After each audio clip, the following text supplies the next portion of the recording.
আসসালামু আলাইকুম। নাবা টেকওয়ালের আরেকটি নতুন ভিডিওতে সবাইকে স্বাগতম জানাচ্ছি। বন্ধুরা, আশা করছি আপনারা সবাই ভালো আছেন। আজকে আমার হাতে একটা রাউটার দেখতে পাচ্ছেন, এটা হচ্ছে TotoLink-এর রাউটার। এর আগের একটি ভিডিওতে আমি আপনাদেরকে TP-Link-এর রাউটার কীভাবে সেট আপ করতে হয় সেটা নিয়ে একটা টিউটোরিয়াল দিয়েছিলাম। আজকের এই ভিডিওতে দেখাবো TotoLink-এর রাউটারগুলোকে কীভাবে সেট আপ করতে হয়, অর্থাৎ আমরা আইএসপি থেকে যখন ব্রডব্যান্ডের ইন্টারনেট কানেকশন নেই, সেই কানেকশনটা এই রাউটারের মধ্যে কীভাবে সেট আপ করে আমরা আমাদের বাসা ওয়াইফাইটা ব্যবহার করতে পারি। তবে ভিডিও শুরু করার আগে একটি কথা, আপনারা যারা আমাদের চ্যানেলে নতুন তারা আগে এই সম্পূর্ণ ভিডিওটি ভালোভাবে দেখুন এবং ভিডিওটি দেখে যদি আপনারা উপকৃত হয়ে থাকেন তাহলে অবশ্যই আমাদের চ্যানেলটি সাবস্ক্রাইব করবেন। আর যারা আগে থেকে আমাদের চ্যানেলটি সাবস্ক্রাইব করে রেখেছেন আপনাদের সবাইকে অসংখ্য ধন্যবাদ। চলুন শুরু করা যাক। তো বন্ধুরা, আপনারা এখানে দেখতে পাচ্ছেন যে আমার TotoLink-এর রাউটারটা, এটা একটা সিঙ্গেল স্টিকার রাউটার। তো আমাদেরকে প্রথমে যে কাজটা করতে হবে, এখানে TotoLink-এর রাউটারের সাথে যে অ্যাডাপ্টারটা দিয়েছে, এই অ্যাডাপ্টারটাকে আমরা কারেন্টের প্লাগের সাথে কানেক্ট করার পরে আমি এই যে রাউটারের এখানে যে পাওয়ার অপশন আছে সেখানে পাওয়ার দেব। তো এখানে একটা অন অফ সুইচ আছে, আমাদেরকে এই সুইচটা অন করে দিতে হবে। তো দেখেন, সুইচ অন করার সাথে সাথে এখানে এলইডিগুলো জ্বলতেছে। আর এটা হচ্ছে আমার আইএসপি থেকে আসা ইন্টারনেটের লাইন। তো এটা আমি লাগাবো, বাট এর আগের একটা ভিডিওতে আমি আপনাদেরকে দেখিয়েছি যে রাউটার সেট আপ করার সময় আমাদেরকে প্রথমে রাউটারটাকে রিসেট করতে হবে। তো এই রাউটারের ক্ষেত্রে দেখেন, এটার এই যে রিসেট যে বাটনটা, এই যে এটা হচ্ছে রিসেট বাটন, এখানে প্রেস করলে রাউটারটা রিসেট হবে। তো আমি এই রাউটারটাকে প্রথমে একবার রিসেট করে নিব। দেখেন, এটাকে প্রেস করে ধরে রাখলে এই যে দেখেন এলইডিগুলো ব্লিঙ্ক করতেছে, তার মানে আমার রাউটারটা রিসেট হয়ে গেছে। তো রাউটার রিসেট হয়ে গেলে এখন আমাদেরকে যে কাজটা করতে হবে, এই যে দেখেন এখানে এই যে হলুদ কালারের যে পোর্টটা, এটা হচ্ছে আমার ওয়ান পোর্ট। তো এই পোর্টের মধ্যে আমি আমার এই যে আইএসপি লাইনটাকে এখানে লাগাবো। তো দেখেন আমি এটা কানেক্ট করছি।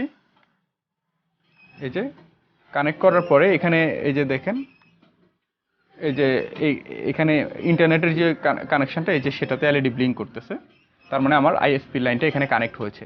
এখন আমাদেরকে রাউটারটাকে সেট আপ করতে হবে। সেট আপ করার জন্য আমরা মোবাইল বা কম্পিউটার যেটাই চাই ব্যবহার করতে পারবো। তো এখানে দেখেন আমার TotoLink-এর যে রাউটারটা এটা দেখাচ্ছে এবং এখানে ওপেন দেখাচ্ছে, অর্থাৎ এই রাউটারকে অ্যাক্সেস করতে হলে আপাতত আমাদেরকে কোনো পাসওয়ার্ড দিতে হবে না। আমি জাস্ট এটার সাথে কানেক্ট করলেই দেখেন এই যে অটোমেটিক্যালি কানেক্টেড হয়ে যাচ্ছে। এরপরে আমরা রাউটারের যে আইপি অ্যাড্রেস আছে সেখানে ঢুকে আমরা রাউটারটাকে সেট আপ করবো। তো আমি পুরো প্রসেসটা আপনাদেরকে কম্পিউটার স্ক্রিনে নিয়ে দেখাচ্ছি। তো বন্ধুরা, আমি এখন আমার ল্যাপটপের স্ক্রিনে রয়েছি এবং আমার ল্যাপটপের ওয়াইফাই অপশনে গেলে এখানে দেখুন TotoLink N150RT এই এসএসআইডিটা দেখাচ্ছে। তো আমরা এটার সাথে জাস্ট কানেক্ট করলেই, এবং এটার সাথে কানেক্ট করতে কোনো পাসওয়ার্ড লাগবে না, এটা ওপেন করা আছে। আচ্ছা, অনেক সময় কানেক্ট হতে একটু প্রবলেম করে, তো আমরা আবার ট্রাই করি। আচ্ছা, আশা করছি কানেকশানটা হয়ে গিয়েছে। হ্যাঁ, আচ্ছা, আমাকে ডিফল্টভাবে একটা ব্রাউজার নিয়ে আসতেছে, এটা দরকার নেই। আমি আগে দেখি কানেক্ট হয়েছে কি না। আচ্ছা, কানেক্ট হয়েছে। তো আমরা আমাদের যে কোনো একটা ব্রাউজারে যাব, মোবাইল থেকে হলে মোবাইলের যে ব্রাউজার আছে সেটাতে গেলেই চলবে। যাওয়ার পরে আমরা 192.168.0.1, এটা হচ্ছে আপনার TotoLink-এরও ডিফল্ট, ওদের কন্ট্রোল প্যানেলের যে ডিফল্ট আইপি অ্যাড্রেসটা।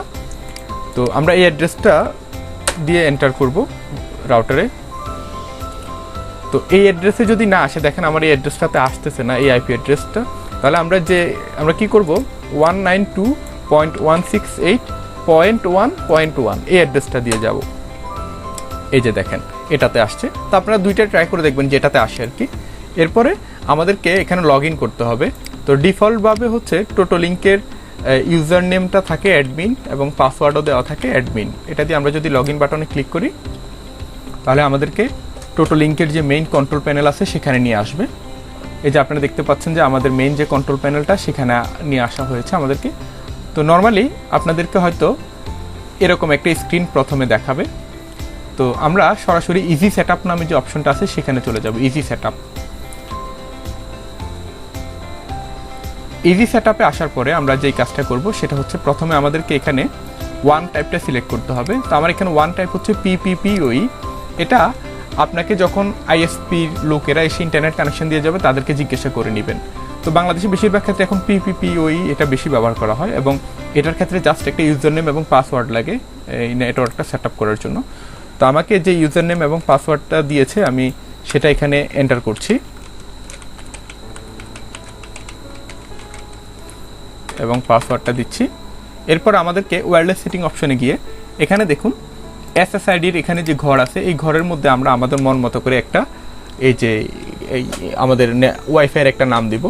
সাপোজ আমি ওয়াইফাইয়ের নাম দিচ্ছি মাই ওয়াইফাই, এবং এনক্রিপশনটা খুবই ইম্পর্টেন্ট। এখানে নাম থেকে আপনারা WPA2AES এটা সিলেক্ট করবেন, এবং প্রি শেয়ার্ড কি এই ঘরটার মধ্যে আপনারা আপনাদের একটা পাসওয়ার্ড নিজেদের মন মতো করে সেট করবেন। সাপোজ আমি দিচ্ছি 1 2 3 4 5 6 7 8, এটা আমি আমার পাসওয়ার্ড দিচ্ছি। তো এগুলো দেওয়ার পরে আমরা যদি এখন অ্যাপ্লাই বাটনটাতে ক্লিক করি, তো অ্যাপ্লাই বাটনে ক্লিক করার পরে আমাদেরকে কয়েকটা সেকেন্ড একটু অপেক্ষা করতে হবে। আমরা যে সেটিংগুলো দিয়েছি এগুলো সে নিয়ে নিয়েছে, এবং এখানে দেখুন সিস্টেম ইজ রিবুটিং। এখানে দেখুন আমার সিস্টেমটা রিবুট করতেছে। রিবুট করার অর্থ হচ্ছে যে রাউটারটা একবার অফ হয়ে তারপরে আবার অন করতে হবে। তো এটা যদি নাও হয় আপনারা ডিফল্টভাবে সেটিংটা হওয়ার পরে একবার নিজেরা রাউটারটাকে অফ করে তারপর আবার অন করবেন। তো এরপরে আমাদেরকে এখন যে কাজটা করতে হবে, দেখুন আমাদেরকে এখন নতুন যে আমাদের এই নেটওয়ার্কটা তৈরি হয়েছে এই যে মাই ওয়াইফাই, এটাতে গিয়ে আমরা আমাদের যে পাসওয়ার্ডটা সেট করেছি সেটা দিয়ে আমরা এখন কানেক্ট করব। তো আমি আমার পাসওয়ার্ডটা দিয়ে এখানে কানেক্ট করছি।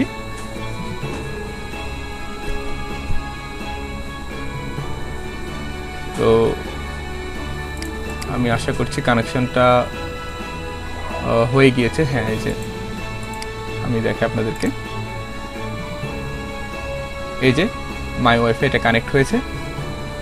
তো আমরা এখন একটা এই যে ওয়েব পেজ এখানে এখন ব্রাউজ করে মানে ট্রাই করবো, দেখব আমাদের ইন্টারনেট কানেকশনটা আসলে এসেছে কিনা।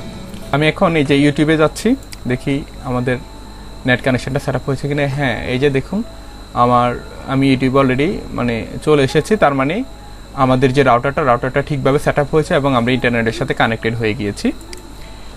তো বন্ধুরা, আমি আশা করছি আজকের এই ভিডিওতে আমি আপনাদেরকে যে বিষয়টা দেখালাম টোটোলিঙ্কের একটি রাউটারকে কিভাবে সেট আপ করতে হয়, আশা করছি সম্পূর্ণ বিষয়টা আপনারা বুঝতে পেরেছেন। তারপরে যদি কোথাও কোনো কিছু বুঝতে আপনাদের সমস্যা হয় আপনারা আমাকে কমেন্ট করে জানাতে পারেন। তো বন্ধুরা, আশা করছি ভিডিওটি আপনাদের ভালো লেগেছে। তো ইনশাল্লাহ নতুন ভিডিওতে আমরা আবার নতুন কোনো বিষয় নিয়ে কথা বলবো, সে আশা ব্যক্ত রেখে আজকের ভিডিওতে এখানে বিদায় নিয়ে নিচ্ছি। আপনারা সবাই ভালো থাকুন, সুস্থ থাকুন। আল্লাহ হাফেজ।